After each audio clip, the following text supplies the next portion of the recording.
Hi everyone. I've been asked quite often about TVR ownership and whether or not you should go out and buy one. Now, there's two ways of looking at it.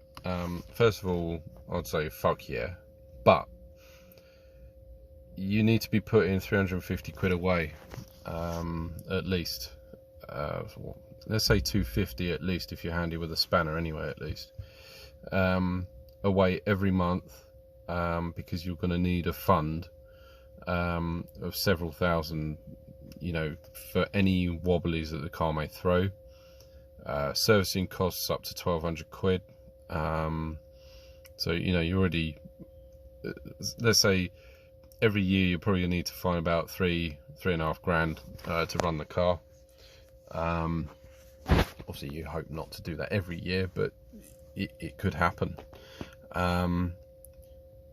because labour costs are very high. Now when you look at buying one of these cars, make sure it's got obviously full service. Well, you can't really get full service history because cars get parked up for years sometimes and then get used again, but at least as much history as you can get.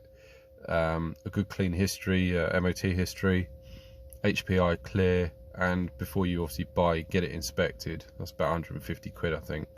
I didn't, and I've got a few issues that that I kind of didn't. I mean, I kind of knew about, but fortunately, the outriggers are the only thing that need doing on the chassis, because the spine, if you like, of the chassis is absolutely clean.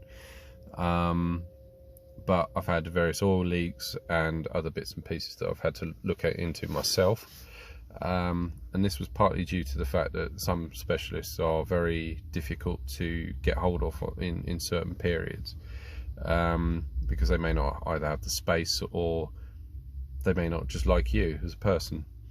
That's kind of how I feel with one particular one anyway. So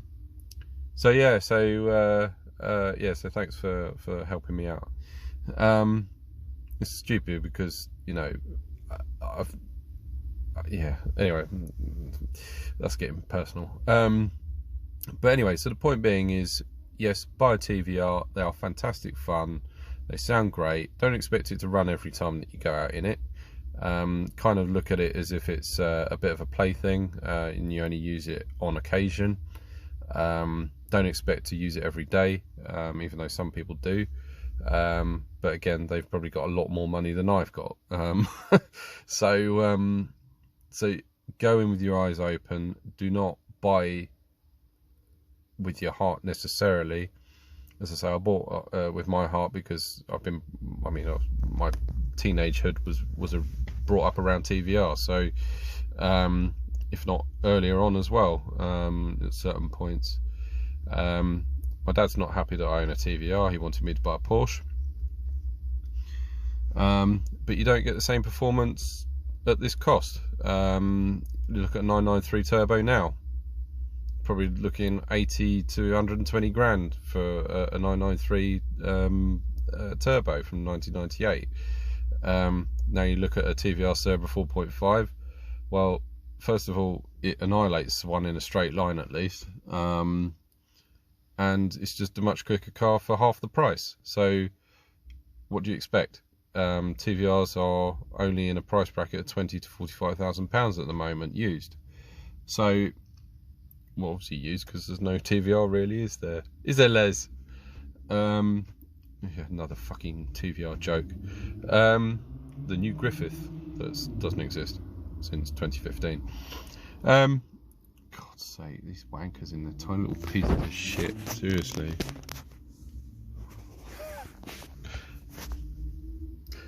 Anyway, so if you're buying one, go with your eyes open. Make sure you get all the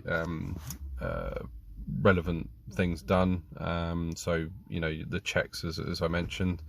And to be fair, there is nothing else out there like it. You could buy a GTR with 1200 horsepower, but you'd have to be pedaling it a bit to get the same sort of sensations.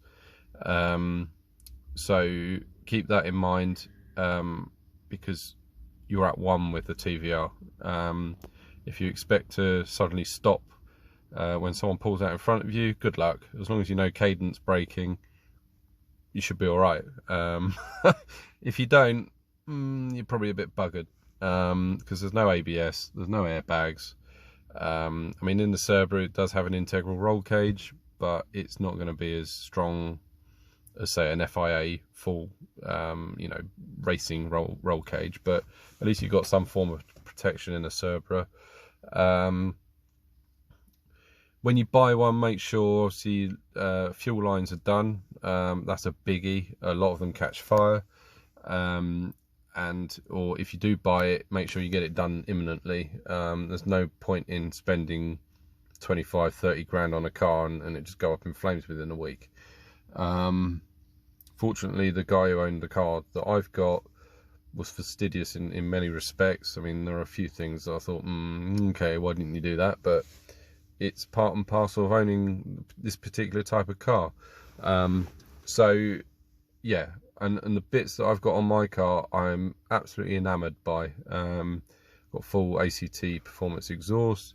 It's been remapped. It's got the short induction. It's got this, that, and that, basically, and the Tuscan twin radiator, for cooling. And the guy looked after it, and that's the main thing. If you're buying one of these cars, make sure the guy is completely passionate about the car, not just stuck in a barn for an investment, because they're not investment cars. So I wouldn't buy one on the face of it being an investment either. It's something to be enjoyed, and if you're passionate about TVR and what they stand for, do it. As long as you've got the money behind you, do it. I can't say that enough. It is technically a racing car on the road, and people say that like with new McLarens and Ferraris and shit like that.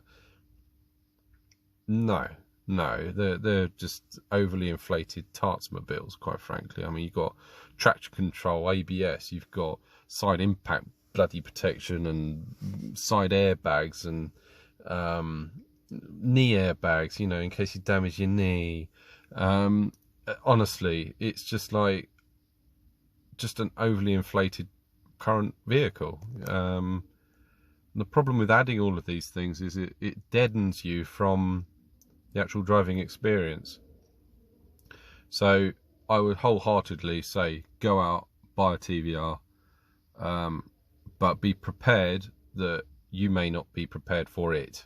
They are a pig. They can catch you out. So if you are driving one, make sure you're fully awake, and don't ever drive it if you're sort of feeling under the weather, or because anything will catch you out in a TVR. But then saying that, when you are fully awake, you kind of then start thinking, hold on, well, why do people always say that? It's the minute that you're off form that it will get you. So yeah, just keep that in mind. They're fairly practical as well. I mean, you look at 911, can't really go on holiday much in a 911 unless you pack the rear seats up. But at least with the TVR, it's got a massive boot on it. You chuck 3 sets of golf clubs in the boot if you want and drive them off to France. But I don't think you'd really want to wear a golf club. But or even the bag. Then it goes, oh, I suppose you could try sewing them all together. But yeah, no, they are great GT cars. You've got the 4 seats. Yes, you do struggle with someone of my height. I'm 6'4", or 6'5", something like that. And people struggle to sit behind me. Even my son, who's only 7. So, but if say it's my wife sat next to me and my son on the other side, because I've got 2 boys. So my 9-year-old son will sit behind my wife, and he'll have ample leg room, because the seat in a TVR on the passenger side doesn't go for as far back as the driver's side. This said, you can also adjust the pedal box. You can make it go further forwards. So that's, if my mechanic ends up having to take the pedal box out, I probably will say to him if he can move it forwards. But yeah, just be mindful that these cars won't treat you fairly in many respects when driving, when when it comes to maintenance and that sort of thing. So just keep that in mind. Anyway, thanks for watching. Yeah, I don't know if there's anything else you want to ask. Just feel free to ask me any question and I'll try and respond to it. Cheers, guys.